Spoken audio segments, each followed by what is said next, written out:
Okay, so that was a mad long pause. I'm actually going to start recording said podcast.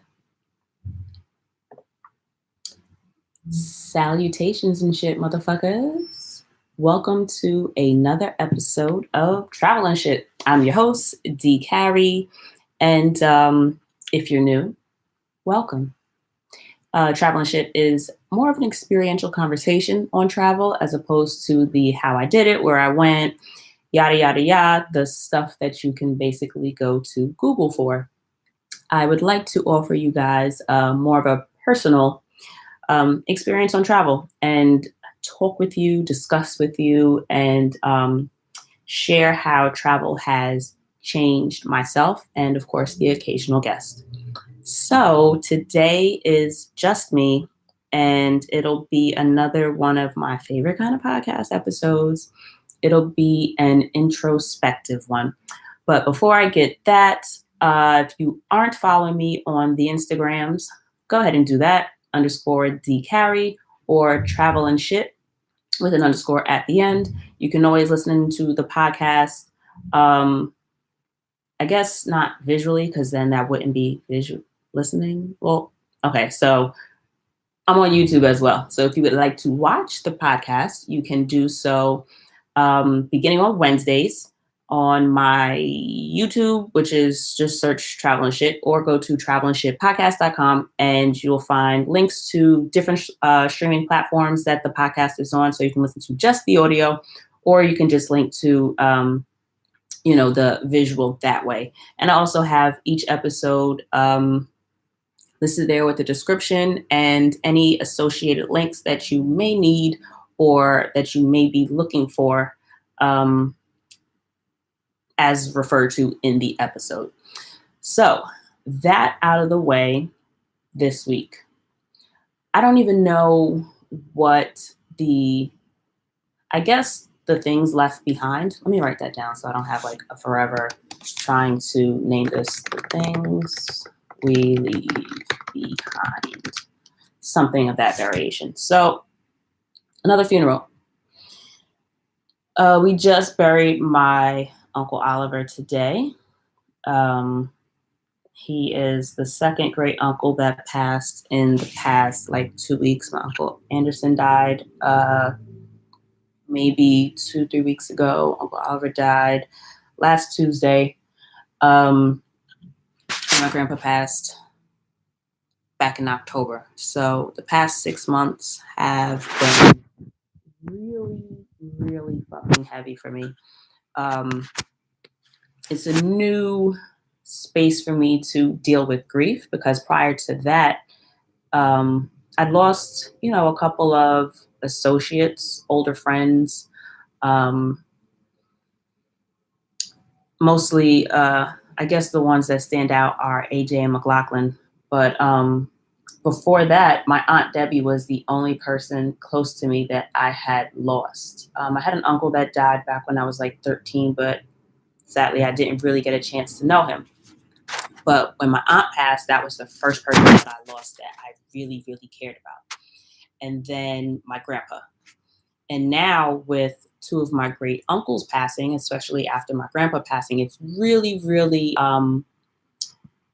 calling to the forefront the mortality of the people that I love in my life. My parents, my grandparents siblings, my parents' siblings, just the older people in general that I don't want to say take for granted, but the older people that have been in your life and that have been old for your entire life as you've known them, just because they've always been older adults, right? And one day I'm going to be that auntie because I know I'm generally the oldest in my cousin group. I have a couple of cousins that are a couple of years older than me. But in terms of the ones that tend to end up at the family functions the most, I'm usually within a year or two of being the oldest. And some of my cousins used to call me grandma because at 17, 24 was just so grown, right? But now they're 24 and hopefully they get it. But in all this death And in all the space of losing people, it kind of got me thinking of the things left behind. Oh, I had written it down. Didn't know I knew something that I didn't know. What are you pretending not to know? What are you pretending you don't know that you really know? Some of y'all understand that, but I digress. So it got me to thinking about the things that are left behind. My dad always jokes with me and my brother that our inheritance is just going through his pockets. So one of us gets the left, one of us gets the right, or we just split it, right? So I, of course, can tie anything into travel. And it had me thinking about my own mortality because, of course, all these, I don't want to say ridiculous, but all of these adventurous and exciting things that I do while I'm abroad, I could absolutely die, right? And I've never been afraid of dying. I don't ever remember a time in my life where I was afraid of dying. I've always just been afraid of suffering before I die. That is what scares me. The idea of death and that, neither here nor there. That doesn't bother me. I just don't know how I'm going to die. A little nugget about me. One of my biggest fears, is I don't even really want to. Oh, part of me doesn't want to say it. But I guess there's nothing wrong with speaking on your fears. But like one of my biggest fears is ending up with Alzheimer's or dementia because my experiences and my memories just mean so much to me. Like all the different places that I've been, the things that I've seen, and all the things that I've been able to experience. Like I put so much stock in the experiences of my life. Yeah, I'm one of those people that would rather have experiences over things. Don't get me wrong. I do enjoy things, but I would very much rather spend $200 on an Airbnb experience or something that I found to do on Viator or Expedia over $200 on like a caftan or a vase or, some piece of art or something to stick in my house, something tangible. I'd rather an experience. So in all of that, I kind of was reminded of something that I set out to do that I haven't actually done. Back in St. Martin, because I went with my mom, we were actually in St. Bart's, and we went to this little bookstore, and I think I was buying a book or had intended to buy a book for my goddaughter, and I ended up finding these little moleskin notebooks, and I said, what would be a great gift to pass down? A journal. But to the babies in my life, something that I could give them from my travels that when, say, they turned 16 would be something really cute and personal that they could look at in terms of, instead of like a t-shirt or a stuffed animal, how cool would it be to give a child in your life a journal that you wrote for them in particular over the course of like 10 years? You know what I mean? So I want to say at the time, because I specifically had Reese and Charlotte in mind. I don't even think Chris was here. Those are two. Charlotte and Christian are one of my cousin's daughters, and Reese is one of my best friend's daughters. That's my goddaughter.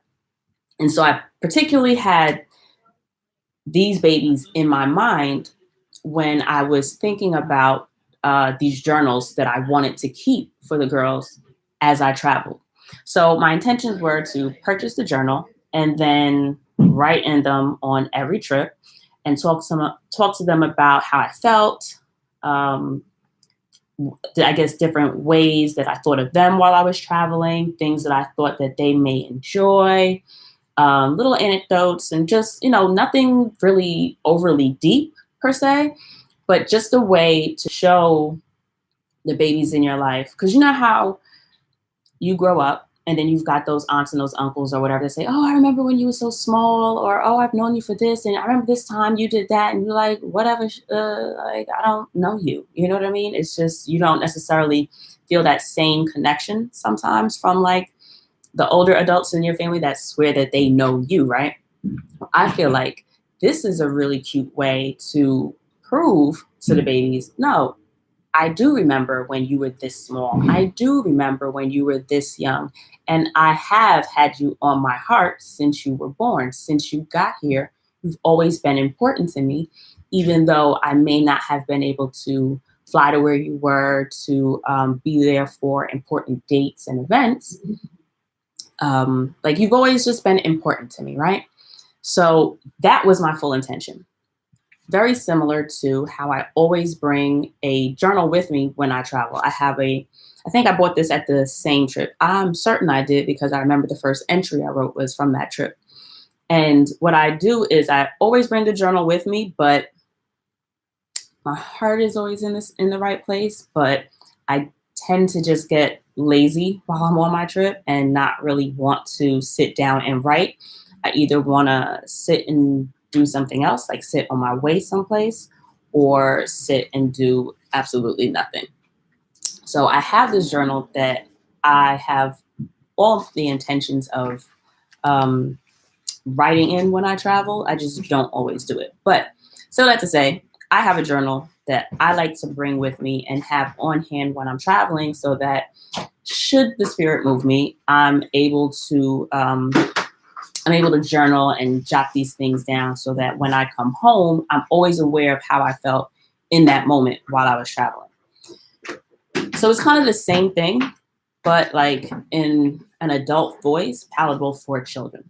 And that's kind of what I set out. Those were my intentions. So one day, Reese, Charlotte, Christian, if you ever listen to Yanti podcast, episode 73, I'm telling the world I love yous. And I'm probably going to get to starting this journal. It's still in the package. Maybe 2-3 years later, I still have not written in these journals for the babies, but I'm going to get there. And since I haven't done it, I kind of had a moment where I sat and thought about what the fuck would, yes, your auntie curses. You know this by now. But what the fuck would I write in these journals? And I came up with a resounding 3 main topics that I'm going to at least talk about in this episode for you. So the first one would be to make sure that I stress to the babies that there's a difference between alone versus lonely. And this is in the, I guess, in the voice of travel, because I'm that travel voice, right? So there is a huge difference between being alone and being lonely. Now, I live my life alone. Do I occasionally get lonely? Of course. But am I lonely? I don't think so. I think that not that I think that, my go-to answer when people say things to me like, oh my God, I can't believe you travel by yourself. Oh my God, it's so, oh my, how do you do this? You don't get bored? You don't get lonely? No, I live by myself. I do everything that I do, like in my normal life, by myself. So the idea of traveling by myself is just not far-fetched at all. I think that the same gusto, no, I can't even say the same gusto I live my life, because I don't exactly live my life with gusto, which is pretty fucking sad. But the same way that I approach my regular life by myself, I tend to approach my travel life by myself. If I want to go to an event, do I occasionally think of, damn, who lives in this borough? Who's in Brooklyn, or who's in Harlem? Who's off on Thursday nights, or who's free around this time? Of course, I think of friends that I would want to invite to certain events and stuff with me, but those are like short-term, small-scale kind of things where I know that niggas ain't never getting on nobody's nerves over the course of an evening. When it comes to my friends, we're all very much capable of spending the evening or the afternoon together without driving each other crazy. In terms of travel, different story. I've been told by many people that you just have to travel with people that travel the same way as you. I've yet to have that experience. I'm open to it, but not exactly looking forward to it. But back to alone versus lonely. So there's a difference. Just because you're alone doesn't mean that you have to do things alone. The one thing with traveling by myself that I've learned is that I do have the capacity to be social. When I'm home and minding my business, whether it be on the train, whether it be walking to work or going into a store for whatever reason, I'm on my fucking business. I go where I gotta go, do what I gotta do, that's it. But when I travel, I tend to be more open to the idea of experiences happening and the idea of connections. I'm more open to connectivity when I'm abroad versus when I'm home. When I am on a bus full of tourists on my way to a tourist destination or on my way to, what do you call it? Well, yeah, it's always going to be a tourist destination or like just some kind of event, like on our way to an experience. That's what I was going for. When I'm on my way to an experience, I am 100% in the mindset that I would like to talk to someone on the bus. I always try to make friends to some extent when I go on these excursions. And I find it, I don't want to say exciting, but definitely different than the way that I behave when I'm home. When I'm home, I'm less likely to reach out to people and want to be friends. But abroad, I'm all for it. Somebody says, hey, we're going out for X afterwards. If y'all weren't assholes beforehand, I'm down. If we had great conversation on the bus, let's hop on the train afterwards and go to another area in the city, go for drinks. There's an event happening. I remember I hit it off with one lady who was from, I want to say, Brazil. She's a dentist. And we were both in Barcelona. She was there because her husband was on some type of, I think he was a doctor also, and he was on doing some kind of work seminar thing. She was there just because why not, right? And so we, connected really well, and we decided to go explore Barcelona afterwards. She found out about a like a street fair that was going on. So after we got off the tour bus, we hopped on the train. We went to the street fair. I know that another time that I ended up stepping outside of my alone shell was mental. No, also a lot of times traveling by myself, I've ended up being the only person on my tour. Always my favorite experience. Ooh, partial lie, because I had a bomb-ass experience in Colombia and in Cuba where everybody that I traveled with was mad cool, and I still keep in touch with quite a few people from both of those experiences via social media. So and that's always when I got other Black people on the tour bus. Black people, we're just fucking clutch. We are. But all that being said, the times that I have been the only person on my tour or whatever kind of experience it's been has always been a great time because you always have the guide's full attention. They'll answer all the questions that you have, and they also take all the pictures that you want. So you can get those angles, you can get those questions answered. And when you have a really good guide, when you guys like really connect, you end up leaving with a friend because you spent the entire fucking day talking to each other. So I will say that even though you may adventure off alone, or even though you book the trip alone and you end up in the destination by yourself, it does not mean that you have to spend the entire week or the entire month or however long you're there alone. You just have to put yourself in situations where you'll have the opportunity to meet other people and talk with other people should you have, that desire to do so. So I don't want to say it's never, but don't relegate yourself to thinking that just because you are traveling alone, that you have to spend all of your time alone. And even though I travel alone, I don't really find myself wishing that I had companions while I'm away, only because I tend to, you know, talk with the waiter or, chat it up with the bartender when I go places. Um, like I talk to people while I'm out. So I don't ever really feel like I'm alone. I don't necessarily get lonely because you can also hit your friends up from home. It's the same thing as if I were to come home from work, go back to my apartment, and hit up Lola or hit up Dell or Andrew or any of my friends and then be like, all right, bitch, I'm going to sleep. You do the same thing while you're on vacation. So it's not one of those things that you have to necessarily predestine yourself to needing somebody while you're there. Okay. So that's one of the things that I definitely want to stress, that being alone does not make someone lonely. It just means we're capable of functioning without other people. To those of you that have a thing about being alone, I challenge you to try it. I've heard many people say that, oh, I can never do it alone. I don't like being by myself. I've never gone to the movies by myself. I've never gone to eat by myself. I've never gone shopping by myself.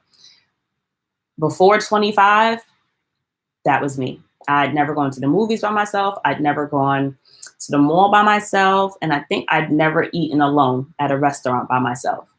And 25 was quite the quarter life crisis for me.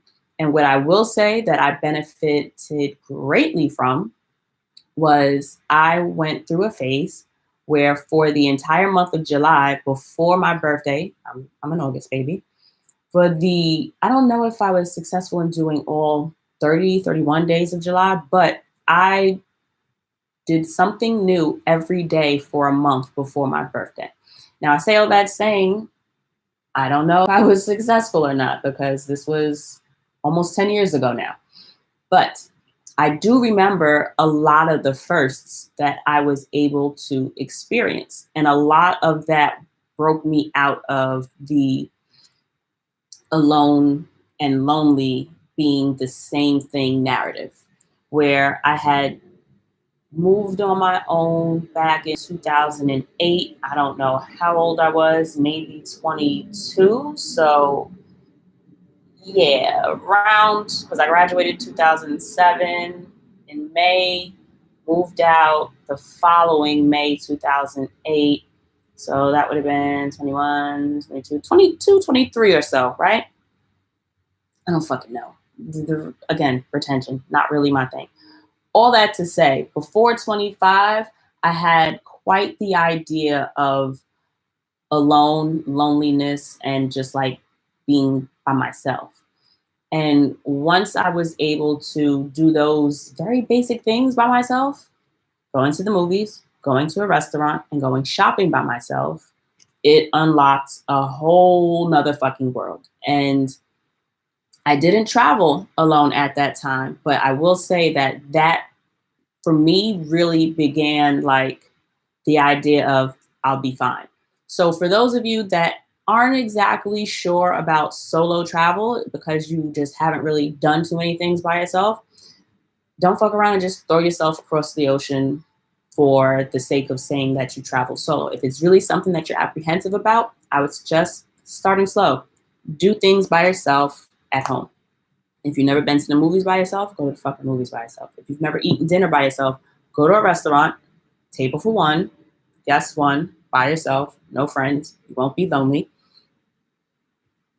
Order your food, eat your meal, go home. Guess what? You live through it and you realize that it wasn't that fucking bad. You've got your cell phone, you've got AirPods or headphones or whatever. If you need to use them, you can always put them in. Text a friend if you're feeling that apprehensive, but just step outside that boundary and do something by yourself that you haven't necessarily done by yourself. Once you get through that, feel it out. Write down how you felt if you need to, but then go another step. Maybe do a weekend getaway. Go, maybe a hotel or like an Airbnb outside of your neighborhood, but like in the same state. Or if you're in the tri-state area, go to fucking Connecticut, go to Pennsylvania, go to Jersey. I don't know. Figure out what a small step is going to be for you. You don't necessarily, like I said, have to go across the ocean for it to be meaningful. You can start small, but you're starting, you know? So for those of you that are afraid of solo travel because you're afraid of being lonely, try doing more things alone, and then you'll kind of see the difference between the two a lot more tangibly. Next point, fear as a motivator. And this is one of those episodes that I'm really trying to, I guess, up the production value on. Like, I have this great idea, but it just isn't going to come to fruition with just me. But to dabble in those waters, that's definitely one of the topics that I would write about in the journal, because every trip that I go on, there's always something I'm afraid of doing that I do anyway. Now, I don't do it often at home. I don't do it often in my regular life at all. And I'm definitely not like ashamed of it, but it's definitely not something that I can say I'm very proud of, just because, I mean, I can have the life of my dreams, you know what I mean? If I probably did more. I'm not a go out kind of girl. I'm not, like I was telling Shah earlier today when we were setting up about 3 different events that like I'm committing to going to. Don't really want to spend the money to do the events, but I'm going to do them because I know that they can definitely be beneficial to me and my future. All that being said, every single trip I go on, there's something that scares the shit out of me that I do. And once I do, I realize that probably shouldn't have been afraid to do it in the first place. I always understand why I'm afraid to do it, but I do it anyway. Something about that fear motivates me to want to do it. I don't understand the science of it. And that's one thing that I would love to have somebody actually break down, like the science of fear. So if you or someone you know is a therapist, a psychologist, or a psychiatrist, or if you're just like a scientist, I don't fucking know what your title may be, but I would love if you actually had some type of education in the field, formal education in the field of fear, because I would love to know what it is about fear and vacations that my boundaries are so different. At home, if I'm afraid of something, fuck it, I ain't gonna do it, right? But when I'm on vacation, I thrive. When I tell you I thrive, it propels me to do it. Like I can feel it. Like I viscerally and physically feel the fear, but I'm able to push through. So like one in particular that I remember being terrified of was I booked in Bali, swim with the mantas, right?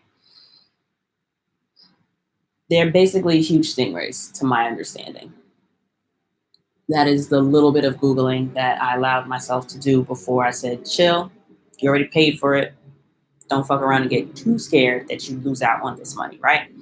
So I was terrified, big scared to go. Middle of the ocean, they're just dropping you in the sea and saying, swim with these huge beasts in the middle of the ocean. But I did it anyway. Sad to say that we weren't able to swim with the mantas because the water was too choppy. It was just not safe. So shout out to the crew for looking out for us on that and not just letting us get in the water because we paid to do that. But safety is key. Niggas want to make it home. So we weren't able to actually swim with the mantas, but we found, calmer waters, and we definitely did snorkeling. That was the first time that I'd ever done like open water snorkeling. Haven't done scuba diving yet. That's something else that scares the fuck out of me.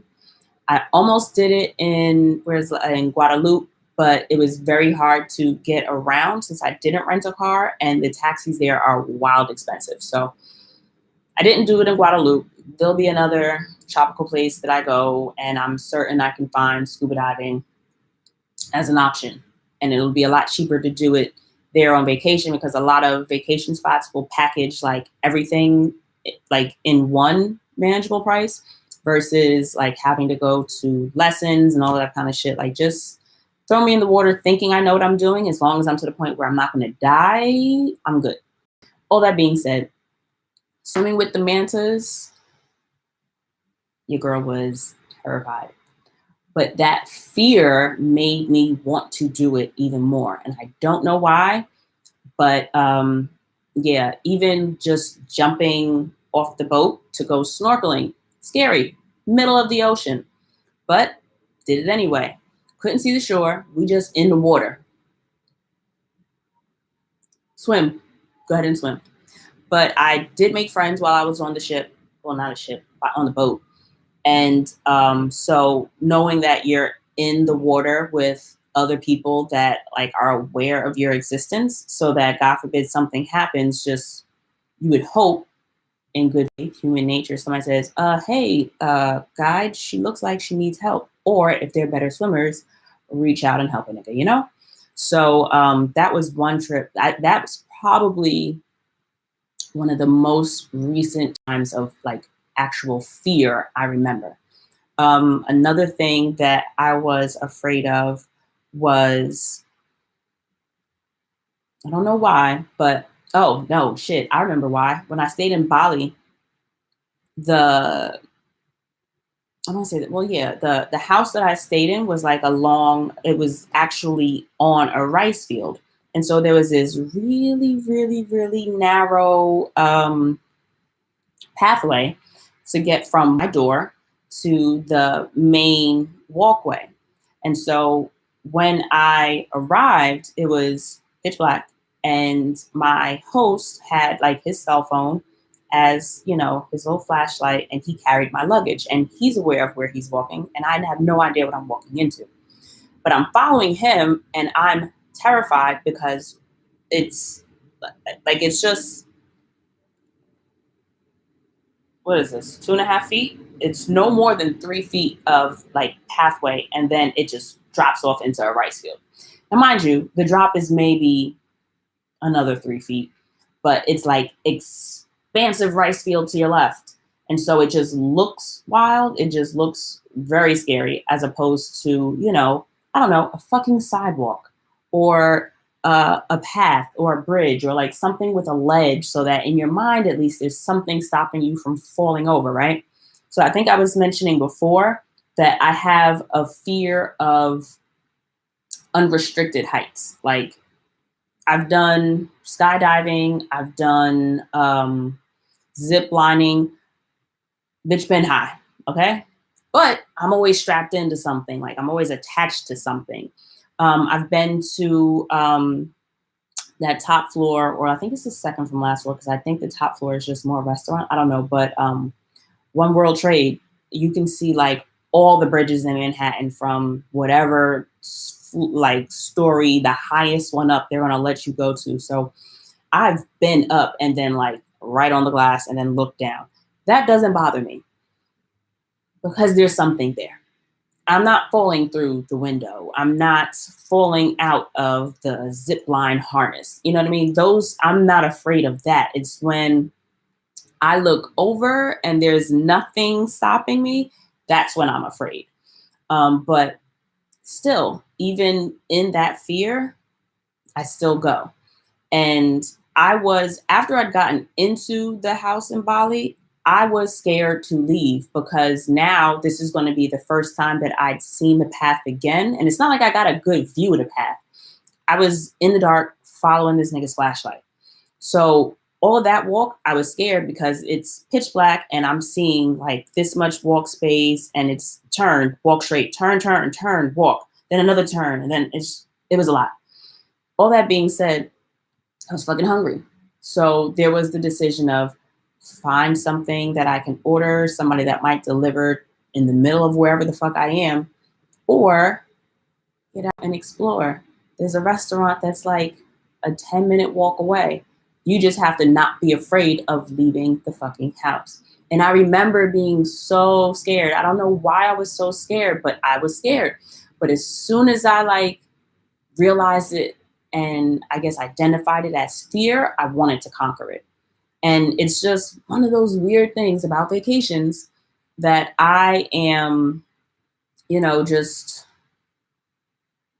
motivated by that fear. Like some aspects of fear motivate me and others, I guess, debilitate me. But on vacation, I'm generally 96% motivated and only like 4% debilitated. I don't think there's ever really been something that I've been afraid. Now, there's a difference also between I'm fearing for my life and I'm afraid because of the unknown.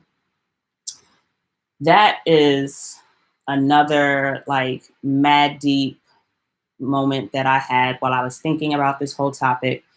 And I don't even know if I want to dive into that, but I'll read you what I wrote down because I contemplated also reading you guys an excerpt from one of my travel journals, but I couldn't find the shit. So yeah, there's that on that. But so at home, I wrote down I fear the unknown, right? But everything about travel is unknown and I thrive. So maybe I needed to travel to make life at home less scary. I know, right? Mind blown. I be deep sometimes. So taking a step back. So fear is a motivator. I will also say about fear, can y'all tell I have an outline for this episode? Pat cell phone back. I love having outlines. I just don't always do it. So one thing about fear that I also can appreciate that I've learned about my experience of fear through travel is the first time I was like really, really scared to go to a destination. And I know I've mentioned this a couple of episodes before, but it was my trip to Casablanca. I am trying to remember what Casablanca was the layover. I don't remember. Where the fuck was I going? Casablanca may have been, I think that was the stop before Barcelona. Maybe. I could be wrong. Don't remember. Anyway, Casablanca was the furthest I had. That was the first like really far trip that I'd taken. Before then, I'd only been to Bermuda. Bermuda's like 3 hours away from New York. So God forbid some shit pop off, my family could get there and get me, right? Casablanca, on the other hand, that shit was wildfire. So I think that was like the first time I'd ever really come close to having like a panic attack or anything or like an anxiety attack. I don't know if there's a difference or not, but like I'm having a hard time breathing and I'm like crying, but like I'm not bawling. I'm just like, I had these big Jackie O glasses on and I'm sitting in the terminal just like really about to lose my shit. And so I'm like trying to pull it in. I'm reeling it in because public, you don't want people to see you in your mind being dramatic, but I was really fucked up in the moment. And so I had to kind of woosah, pull it in and then think, like, take a real personal assessment of the fear that I was experiencing. And what I learned in that moment is, or has been beneficial to me throughout my life since. Where when I'm afraid of something, I sit and put a name on it, or I try as hard as I can to put a name on it. I try to actively identify what it is about what I'm feeling actually scares me. And in that moment, I couldn't. So I'm like, all right, so you're going far. You've been away from home before. Like you did sleepaway camp as a kid and fucking lived through it. So anything like without your parents there is mad far. You know what I mean? So thought through that. All right, so It's not like you've never been away from home. So I was in Bermuda. So why is the idea of getting on a plane and going away from home a big deal? Okay, so it's not really the distance. What else could it be? I don't speak, the language that they speak over there. You also don't speak fluent French and you don't speak fluent Spanish, but you are fully capable of going to even Flushing, where, certain areas of Flushing, everything's in fucking Chinese. But you can figure out where you got to go, right? Even though all the signs are in Chinese, you can figure out with street numbers where it is you're supposed to be. Okay. So being around people that don't speak the same language, not that scary. All right. Foods. Everybody's got some variation of fucking chicken, bro. Like, you'll be okay. So it's just like going through the list of things that could possibly go wrong, or the things that could possibly be a reason as to why I wouldn't want to go. I'm ticking them off and I'm ticking them off. And I'm just like, okay, so that's really not something to be afraid of. So that's not it. All right, so what about this? Nope. Okay, got a reason. I talked my way out of that. All right, talked my way out of this one. And then I'm thinking to myself, like, all the things that I do in my regular life that other people would be afraid of, but that I'm not afraid of. Or things that I was afraid to do that I've since done that I'm no longer afraid to do. Like when you get a new job and there's like somebody that says, all right, I need you to go here and do this, or you're now responsible for making X happen. And at first you're like, fuck me, how is this going to happen? I've never had this kind of responsibility, or, oh my God, I've never had to do this by myself, or I've never been in this kind of situation. But guess what? Things is paying you, so you figure it out, right? Well, you paid for this trip, so figure it the fuck out. And you're able to, for me, when I'm able to put things in perspective, kind of like take a step back, take a breath, look at something, and then like reinsert myself in the mix, it becomes less scary. So I also called one of my friends, and surprisingly enough, he did a great job of not belittling me and my fears at the time, but like listening to me, hearing me out, letting me talk my way through what I was going through, but reaffirming me as I go, and then supporting me as I go. So it wasn't one of those, hey, you're going to be fine because, but rather I'm hearing you say X and I agree. Or I think that you are correct in X belief because, or I think you are incorrect in X belief because, but more of a listening as opposed to yo, D, you're bugging, chill. You know what I mean? So I would also offer that to say, if someone is coming to you with a problem, or if they're coming to you and voicing a fear or a concern, fucking listen and respond to what it is they're saying to you versus always talking at them. Talk to someone, not at them. And I will say that in my experiences of fear, that has always been the most supportive, and that has always been what has worked best for me to get through what that experience at the time is. So that's that on fear as a motivator. And then the third thing that I wanted to touch on is personal strength. Travel gives you really exciting ways to step out of your box and test your own limits. And one thing that I definitely pointed out was there's nothing like problem solving in a different language. You can really appreciate your own personal skills and your own, I guess, what's the word I'm looking for? It helps you develop an appreciation for your own resilience, if you will. I don't want to say, like, I'm never really, one of the things that I never took heed to or really held on to was when people would say things like, oh, I could never travel by myself, but I can. So it's like, I don't think that I'm better because I can do something other people say that they can't do. Because I know in theory, it's really as simple as, well, if you just go, you'll be fine, right? But again, everybody's different. Maybe niggas ain't. Maybe they definitely won't be fine. And there is something spectacular about me that lets me be able to travel by myself. But there are millions of other people that travel solo. Not to diminish the fact that I do it. I love it. I enjoy it. And I think I'm pretty fucking good at it. But when you're by yourself and in an entirely different country, or even just a different city, like, for example, imagine going on a date to a different borough and the date is trash. And you're like, abort mission, I'm going to go. So the date is finished.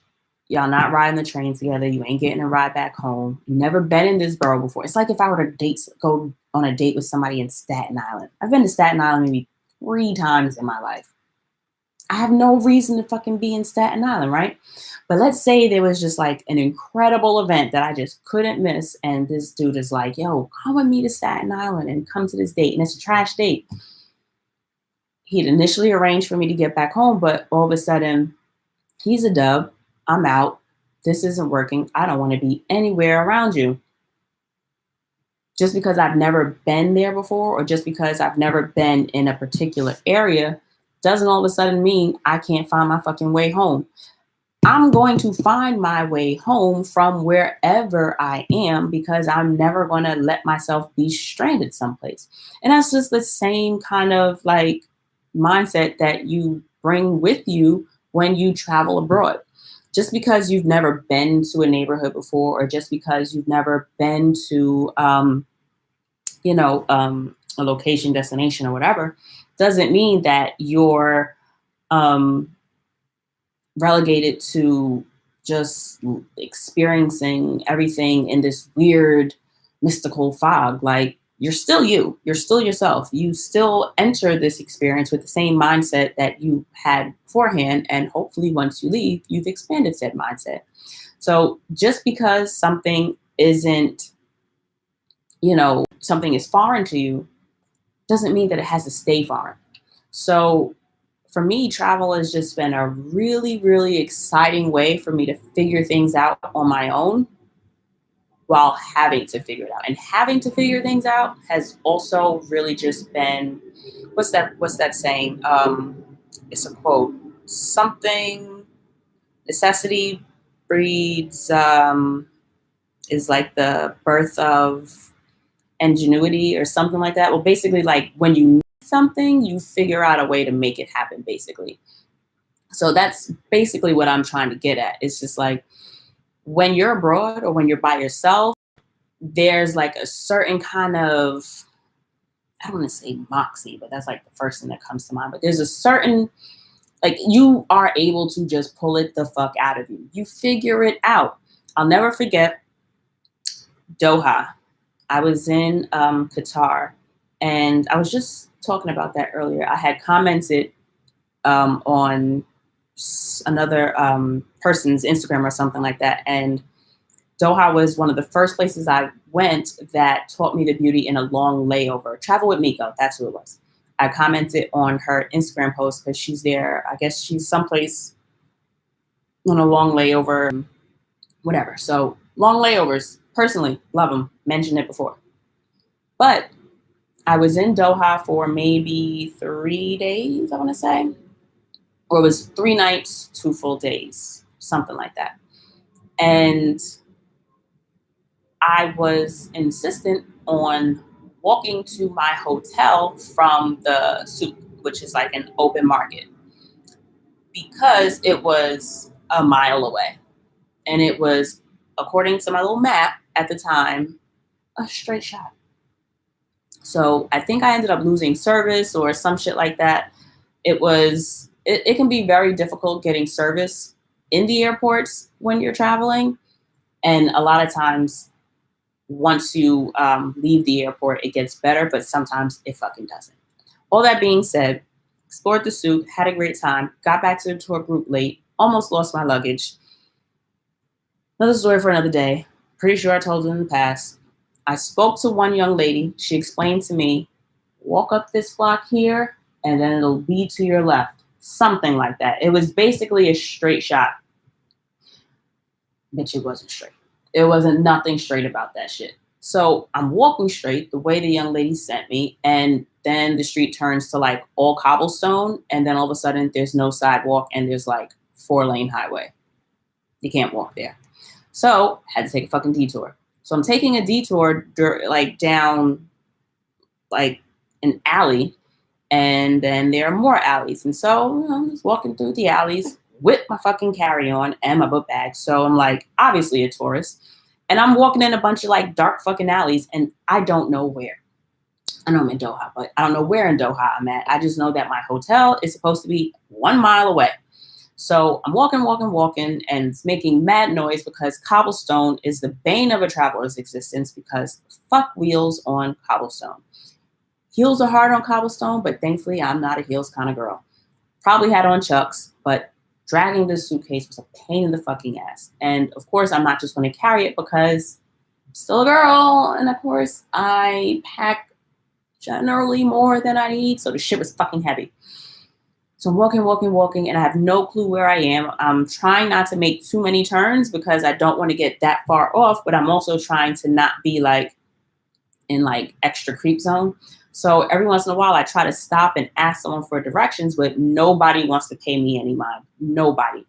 I don't know if it was because it was Ramadan, but it was just mad men outside. Now, I don't know much about Ramadan, but I did not see that many women outside, and everybody that I stopped to ask happened to be a man. 90% of them blew me the fuck off. Don't know if it was because I was a woman. Don't know if it was because I spoke English. Don't know if it was because I'm black. I don't fucking know. I just know these niggas didn't want to be bothered. And it wasn't just people from Qatar. Like I tried to ask like other touristy looking people because, you know, tourist sympathy. You see somebody that don't, you know, you're a traveler. For the most part, you tend to have a little bit of sympathy for somebody else that's traveling, you know? So I tried to ask people that didn't necessarily look like locals, but still looked like they knew what they were doing. You kind of, I don't know if it's a New York thing, but you just look, you perceive, you feel the energy, you try to get a feel, and all that happens in like 3 seconds, you know? All that being said, nobody wanted to answer me. There was one guy sitting in the back of an alley by himself. I think he was feeding a fucking cat. I don't know. He was just weirdly there by himself. And I was pointing on the phone, like where I wanted to go on the map. And he's like, take a taxi. That's like the only English he knew. Take taxi. I'm just like, but it's like, I just want to get here. I just need a street to go here. Take taxi. I'm just like, I don't want a taxi. And it's just like, I don't know if he's understanding it's like. There was so much confusion because English barrier. And it's just one of those things where it became super stressful. So then you just decide, I'll figure it out on my fucking own. And it got scarier before it got resolved because I thought there was like a car following me and it was weird. But then at the right time, oh, there's my hotel and we're off. And so I was able to walk with direction as opposed to like being lost under a street light in an alley on like a desolate sidewalk. All that being said, you figure it out. And after you figure things out, you realize, yay me. I'm pretty good at this problem solving thing. I'm a little better than I may have given myself credit for. A lot of times you don't give yourself credit for things that you haven't had to do yet. And within reason, because if you haven't had to do something, you don't necessarily know that you can do it. I have found that in travel, like through my travels, I'm able to figure a lot of shit out. There's nothing more frustrating than being hungry as fuck and not understanding the menu. Learn to say chicken in a lot of different languages. If you eat meat, it's easy. Looking up things with Google Translate or realizing that you haven't downloaded the language offline so that you can get the language translated without cell service can be a thing. Or sometimes I've met people that are resistant to using cell phones in attempts to doing Google Translate. Trying to shake someone in a different language when you realize somebody's giving you more attention than you actually want, figuring out what to say to people so that they're willing to help you without really letting them know that you're alone by yourself so that they don't try to like snatch you in the dark or something crazy like that.